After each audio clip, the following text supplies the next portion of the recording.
नमस्कार बच्चों, आज हम कक्षा 8वीं के अध्याय 6 सांख्यिकी के बारे में पढ़ेंगे। सांख्यिकी के अंतर्गत हम पढ़ेंगे समांतर माध्य और बहुलक। सबसे पहले जानते हैं कि सांख्यिकी क्या है। सांख्यिकी गणित की वह शाखा है जिसके अंतर्गत हम आंकड़ों का संकलन, प्रदर्शन एवं उसकी व्याख्या करते हैं। तो आज हम सांख्यिकी के अंतर्गत समांतर माध्य अर्थात मीन और बहुलक अर्थात मोड, इन दो बिंदुओं पर चर्चा करेंगे। हम शुरुआत बिल्कुल जीरो से करेंगे। जो विद्यार्थी इससे पहले समांतर माध्य और बहुलक के बारे में कुछ नहीं जानते, उनके लिए भी ये वीडियो बहुत ही फायदेमंद रहेगा। तो देखते हैं सबसे पहले समांतर माध्य। समांतर माध्य जिसको इंग्लिश में कहते हैं मीन, इसलिए इसे एम द्वारा व्यक्त किया जाता है। सबसे पहले हम जानेंगे कि समांतर माध्य अर्थात मीन क्या है। इसको हम एक उदाहरण के माध्यम से समझते हैं। मान लो किसी शहर की तापमान, एक सप्ताह का तापमान मान लो सोमवार को मान लो है 30 डिग्री सेल्सियस, मंगलवार को है मान लो 32, बुधवार को पुनः मान लो 30 हो जाता है, गुरुवार को मान लो हो जाता है 34 और शुक्रवार को मान लो होता है 38, शनिवार को हो जाता है मान लो 40, सोम मंगल बुध गुरु शुक्र शनि और रविवार को मान लो पुनः हो जाता है 38। इस प्रकार से सोमवार से लेकर के रविवार तक किसी शहर का तापमान इस प्रकार से दिया हुआ है। अब कोई पूछता है कि इस शहर का तापमान इस सप्ताह क्या रहा, तो हम ये नहीं कहेंगे कि सोमवार को 30 डिग्री था, मंगल को 32, बुध को 30, गुरु को 34, शुक्र को 38, शनि को 40 और रविवार को 38 डिग्री सेल्सियस है, ऐसा हम नहीं कहेंगे। इसके लिए हमें क्या करना पड़ेगा, उस शहर की औसत तापमान को बताने की जरूरत है। औसत तापमान इस सप्ताह का औसत तापमान इतना रहा, इस प्रकार से बताया जाता है। तो यहां पर जो औसत शब्द आ रहा है उसी को हम कहते हैं समांतर माध्य अर्थात मीन। अब प्रश्न है कि समांतर माध्य अर्थात औसत कैसे ज्ञात करते हैं। तो औसत ज्ञात करने के लिए हमें क्या करना पड़ता है, दिए हुए आंकड़ों का योग कर उनके आंकड़ों की संख्या से हम भाग देते हैं, तो हमें औसत अर्थात समांतर माध्य प्राप्त होता है। जैसे ये आंकड़ा दिया हुआ है तो हम इस सूत्र रूप में इस प्रकार से कह सकते हैं, समांतर माध्य बराबर, ये सूत्र बन जाएगा, सूत्र समांतर माध्य अर्थात मीन बराबर हो जाएगा आंकड़ों का योग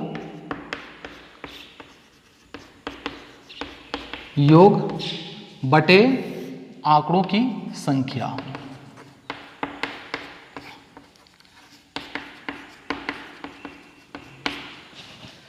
तो ये सूत्र हमें समांतर माध्य अर्थात मीन ज्ञात करने के लिए ये सूत्र याद होना चाहिए, आंकड़ों का योग बटे आंकड़ों की संख्या, या इसको कह सकते हैं प्रेक्षणों का योग बटे प्रेक्षणों की संख्या। इस सूत्र की सहायता से हम आसानी से दिए हुए आंकड़ा का औसत या समांतर माध्य आसानी से ज्ञात कर सकते हैं। मान लो हम सप्ताह का जो औसत तापमान निकालना चाहते हैं, इसका समांतर माध्य ज्ञात करना चाहते हैं, तो कैसे करेंगे। देखिए, इसी आंकड़ों को हम इस प्रकार से जोड़ सकते हैं, 30 अंश धन 32 धन 30 धन 34 धन 38 और धन 40 धन 38। इस प्रकार से आंकड़ों का योगफल दिया है सूत्र में, तो m बराबर हो जाएगा या समांतर माध्य बराबर हो जाएगा आंकड़ों का योग। सभी 7 जो आंकड़ा है 1 2 3 4 5 6 7, ये सातों आंकड़ों को जोड़ लेंगे। उसके बाद हम आंकड़ों की संख्या अर्थात कितना आंकड़ा है 7 है, तो 7 से भाग देंगे। तो चलिए ये समांतर माध्य अर्थात मीन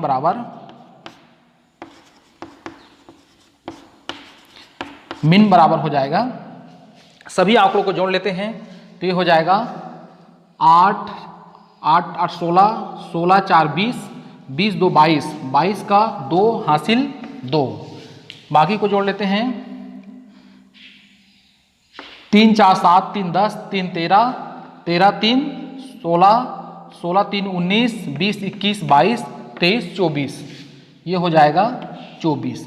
अब बटे 7 है, हम 7 से भाग दे देंगे, तो हो जाएगा, भाग देंगे 7 या 21, 7 या 21 और ये बच गया 3 32, 7 पंचे 35 ज़्यादा हो रहा है, 7 चौक 28, थोड़ा सा भाग दे देते हैं इसमें, क्लियर हो जाएगा। 242 में हम भाग देंगे 7 का, 7 या 21 और ये बच गया 3, 7 चौक 28,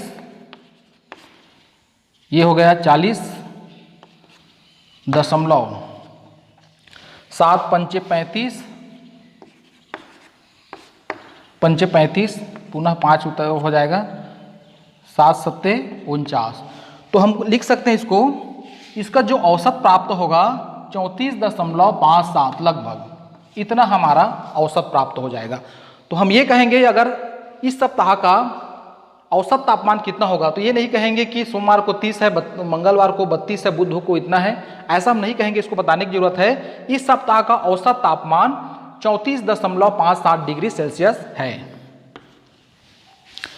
तो यह कहलाता है समांतर माध्य। आइए अपनी प्रश्नावली से एक प्रश्न का अभ्यास करते हैं पुनः कि हम दिए हुए आंकड़ों का समांतर माध्य कैसे ज्ञात करते हैं। चलिए अपनी प्रश्नावली से समांतर माध्य संबंधित एक प्रश्न है, इसका अभ्यास करते हैं। प्रश्न है 50 से 70 तक की सम संख्याओं का माध्य ज्ञात कीजिए। माध्य ज्ञात कीजिए मतलब समांतर माध्य ज्ञात कीजिए या मीन ज्ञात कीजिए। तो जैसे इसमें देख रहे हैं 50 से 70 तक की सम संख्या, सबसे पहले हमें याद कर रहे हैं कि 50 और 70 तक, 50 से 70 तक कितना सम संख्या है। हम जानते हैं कि वह संख्या जिसमें 2 का पूरा पूरा भाग चला जाता है उसे हम सम संख्या कहते हैं। तो सबसे पहले 50 से 70 तक के कौन कौन से सम संख्या है उसको हम पहले निकाल लेते हैं। तो लिखेंगे हल 50 से 70 तक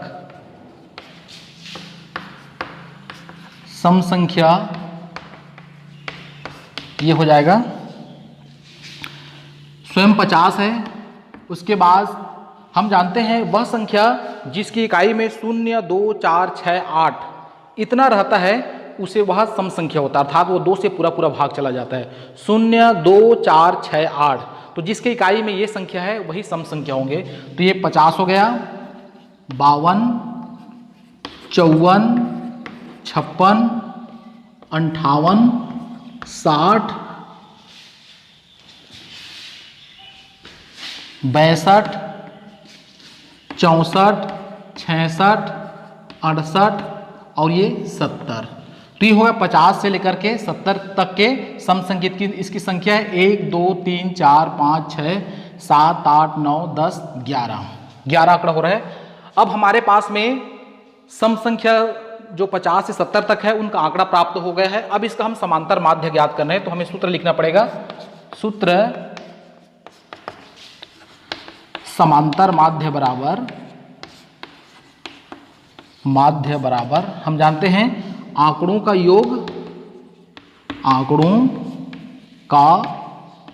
योग बटे आंकड़ों की संख्या, आंकड़ों की संख्या। तो ये सूत्र याद होना चाहिए, इसी सूत्र से जितना भी समांतर माध्य है वो बनेंगे। अब यहां पर समांतर माध्य बराबर हो जाएगा समांतर माध्य, आंकड़ों का योग हमारे पास जितने 11 आंकड़ा प्राप्त हुए सबका योग कर देते हैं। तो ये हो जाएगा 50, धन 52, धन 54, धन 56, धन 58, धन 60, धन 62, धन 64, धन 66, धन 68, धन 70, इतना आंकड़ा प्राप्त हो रहा है।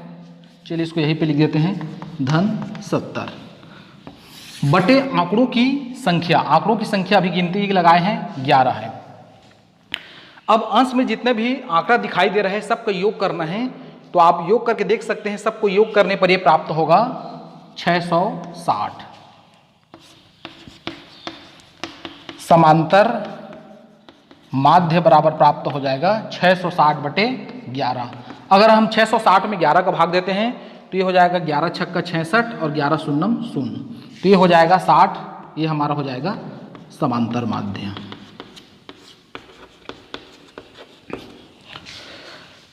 मुझे आशा है आप सभी को समझ में आ गया है कि समांतर माध्य क्या है और समांतर माध्य कैसे ज्ञात करते हैं। आइए इसके बाद हम देखते हैं बहुलक अर्थात मोड क्या है और मोड कैसे ज्ञात। आइए इसके पश्चात देखेंगे बहुलक अर्थात मोड क्या है। बहुलक जिसको इंग्लिश में कहा जाता है मोड।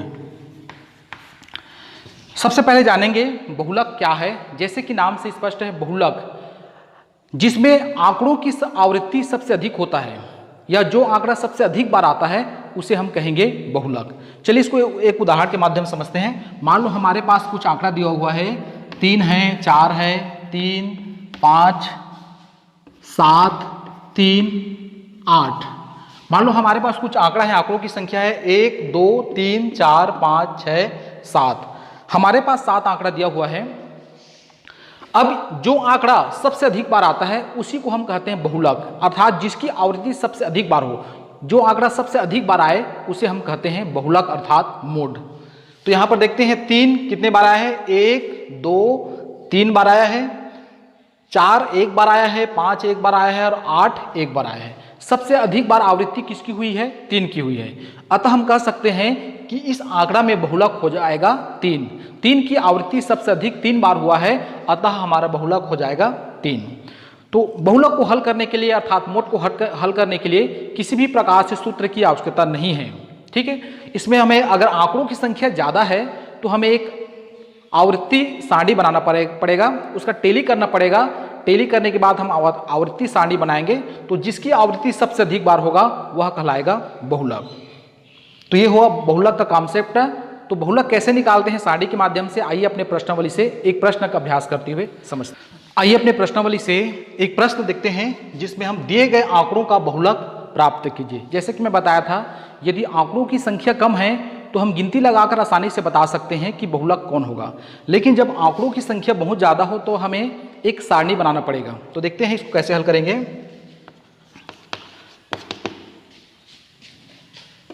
इस प्रकार से एक सारणी बनाने की जरूरत है। इसमें लिखेंगे आंकड़ा, इसमें लिखेंगे टेली चिन्ह और यहां पर लिखने हैं आवृत्ति या बारंबारता। अब क्रम से देखते जाएंगे। यहां सबसे छोटा अंक क्या है, 1 है और सबसे बड़ा अंक 9 है। तो हम 1 से लेकर के 9 तक यहां पर लिख देंगे 1, 2, 3, 4, 5, 6, 7, 8 और ये 9। तो हम 1 से लेकर के यहाँ पर 9 तक के आंकड़े लिख देते हैं। अब देखते हैं जो जितने बार आता है उतने हम टेली चिन्ह करते जाएंगे। 7 के लिए हम एक लाइन करेंगे, 5 के लिए 5 में एक लाइन करेंगे, 9 एक लाइन करेंगे, पुनः 9 है दूसरा लाइन, 3 एक लाइन करेंगे, 1, 9, 7,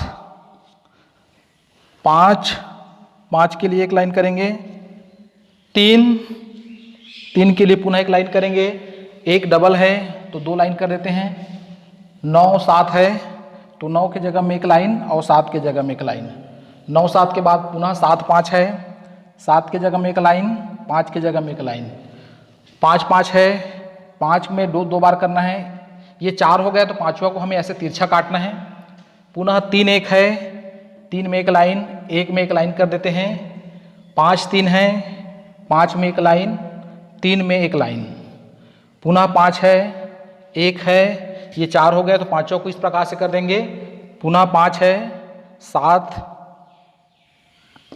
तिरछा काट देंगे, 7 के बाद पुनः एक और है और डबल 9 है तो 1 9 के लिए तिरछा लाइन, पुनः एक लाइन, 1 के लिए पुनः 1 कर लेते हैं। तो इस प्रकार से हम सबसे पहले टेली चिन्ह कर लेते हैं। अब देखते हैं यहाँ 1 कितने बार आया है, 5 और 1 6 बार। तो बारंबारता में दर्शाएंगे 6, 2 0 बार आया है तो 0 कर देंगे, 3 4 बार आया है तो 4 कर देंगे, 5 और 3 8 बार आया है, 6 0 बार आया है, थोड़ा सीध में कर लेते हैं, 8 6 0 बार आया है, 7 6 बार आया है, 8 0 बार आया है और 9 5 और 1 6 बार आया है। तो इस प्रकार से सबसे पहले हमें एक बारंबारता सारणी बनाना पड़ेगा। अब यहां देखते हैं बारंबारता में सबसे अधिक बार कौन आया है, तो ये है 8 बार आया है। चूंकि 5 की आवृत्ति अधिकतम 8 बार है, यहां लिखेंगे चूंकि 5 की आवृत्ति या बारंबारता अधिकतम कितने बार है? 8 बार है, हुआ है, अतः बहुलक